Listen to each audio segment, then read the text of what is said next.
Assalamualaikum warahmatullahi wabarakatuh. Perkenalkan, nama saya Aksin Nur Hidayah dengan 3 digit NIM terakhir 083. Mohon izin Bapak, di sini saya akan menjelaskan hasil resuman dari artikel yang pertama dan kedua. Di sini ada artikel yang pertama, yaitu judulnya Design of Emergency Material Dispatching System Based on Baker Algorithm. Nah, di jurnal yang pertama ini itu sering terjadinya masalah dalam distribusi bantuan darurat, khususnya saat kondisi kritis seperti pandemi atau bencana. Nah, kebutuhan masyarakat ini terhadap barang dan obat-obatan dan makanan ini meningkat drastis, tapi jumlah sumber dayanya terbatas. Nah, itu disebabkan dari distribusinya yang gak merata. Nah, selain itu dalam proses distribusinya juga akan berpotensi terjadinya deadlock, yang dimana kondisinya ini akan saling menunggu sumber daya sehingga prosesnya nggak dapat berjalan. Nah, di jurnal ini dijelasin nih bagaimana cara mengatur distribusinya bantuan darurat seperti obat-obatan tadi, makanan, dan kebutuhan penting lainnya saat terjadi bencana atau kondisi darurat. Nah, tujuan dari penelitian ini yaitu merancang sistem distribusi bahan darurat yang lebih efektif dan efisien tentunya dengan gunain tadi algoritma Baker. Nah, di sistem ini diharapin mampu akan menghindari deadlock yang tadi serta memastikan distribusi resource-nya berjalan dengan aman, baik, dan adil. Nah, untuk metode penelitiannya sendiri, metodenya yaitu menggunakan atau menerapkan sistem Baker algorithm dalam sistem distribusinya. Nah, algoritma sistem Baker ini bekerja dengan mengecek terlebih dahulu nih keamanan sistem sebelum resource-nya diberikan. Nah, di jurnal ini dijelasin juga cara merancangnya sistem dengan beberapa modul seperti memanajemen sistem, pengelolaan bahan darurat, proses distribusi, dan sistem informasi. Nah, selain itu digunakan juga beberapa komponen penting seperti available, max, allocation, dan need. Nah, tujuannya untuk menghitung kondisi aman atau enggaknya sistem. Nah, untuk hasil penelitiannya dibahas bahwa salah satu masalah penting dalam proses ini adalah terjadinya deadlock tadi, yaitu kondisi di mana beberapa pihak saling menunggu sumber daya sehingga nggak ada ini yang bisa ngelanjutin prosesnya. Nah, deadlock ini bisa terjadi karena beberapa hal seperti keterbatasan sumber daya tadi, urutan distribusinya tidak tepat, serta permintaan yang tidak terkontrol. Nah, deadlock ini tentunya sangat berbahaya karena bisa menghentikan seluruh sistem.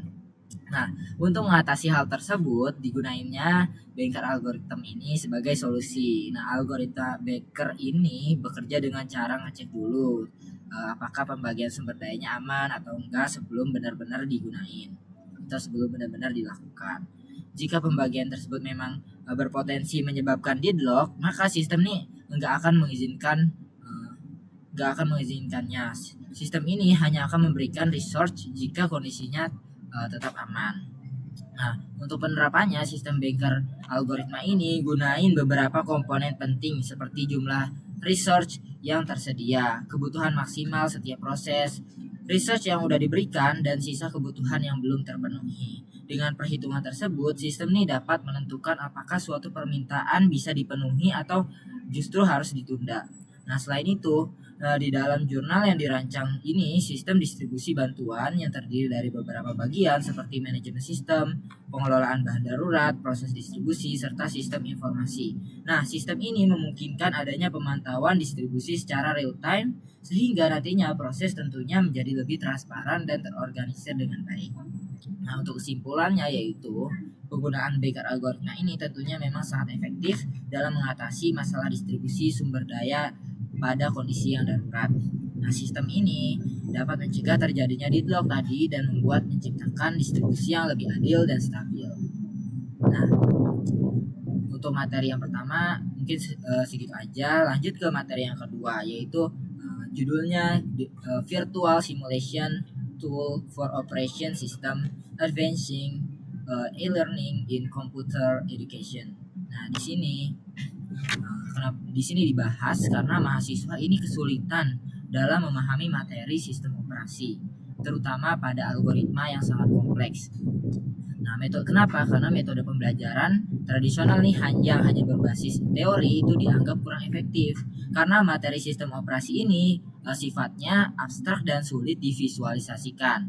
Nah, oleh karena itu diperlukannya metode pembelajaran yang interaktif dan mudah dipahami. Nah, di jurnal ini membahas nih bagaimana pengembangan sebuah alat pembelajaran berbasis simulasi ini dapat membantu mahasiswa memahami materi sistem operasi, khususnya algoritma-algoritma yang sangat kompleks. Nah, selama ini banyak mahasiswa nih yang mengalami kesulitan memahami konsep sistem operasi karena sifatnya tentunya abstrak dan sulit divisualisasikan tadi. Nah, jika hanya dijelaskan secara melalui teori. Nah, maka dari itu tujuan dari penelitian jurnal ini adalah mengembangkan nih sebuah alat yaitu e-learning berbasis simulasi yang dapat membantu mahasiswa memahami algoritma sistem operasi secara lebih mudah. Nah, dengan adanya simulasi ini diharapkan mahasiswa ini akan dapat belajar secara interaktif dan memahami konsep jauh lebih baik. Nah, di sini menggunakan metode yang digunakan adalah pengembangan sebuah e-learning tools yang berisi simulasi dari berbagai algoritma sistem operasi seperti proses scheduling, disk scheduling, dan Baker algoritma tadi di artikel pertama. Nah, di tools ini dilengkapi dengan beberapa fitur nih, yaitu ada fitur teori, flowchart simulasi, latihan soal, kuis, maupun feedback. Nah, penelitian ini juga melibatkan pengumpulan data dari mahasiswa tentunya untuk mengetahui nih apakah seberapa efektivitas penggunaan tools ini.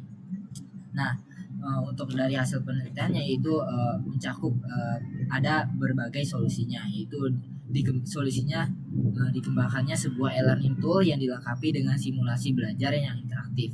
Nah, dengan adanya simulasi tadi, mahasiswa ini nggak hanya membaca teorinya saja, melainkan juga bisa melihat nih secara langsung bagaimana suatu algoritma dapat bekerja dengan baik. Nah, hal ini membuat proses belajar menjadi lebih menarik tentunya dan dapat mudah dipahami oleh mahasiswa. Nah, tool ini memiliki berbagai fitur yang seperti tadi, teori, flowchart, dan simulasi interaktif. Kayak contohnya kuis, soal, serta feedback tadi. Nah, semua fitur yang tadi itu dirancang supaya mahasiswa tentunya bisa belajar mandiri sekaligus memahami konsep lebih mendalam lagi, lebih jauh melalui praktek langsung. Nah, beberapa algoritma yang disimulasikan dalam tools ini meliputi proses scheduling seperti SJFS, SJF, round robin, disk scheduling seperti scan, SSTF, serta Baker algoritma pada jurnal yang pertama tadi untuk manajemen research dan pencegahan deadlock.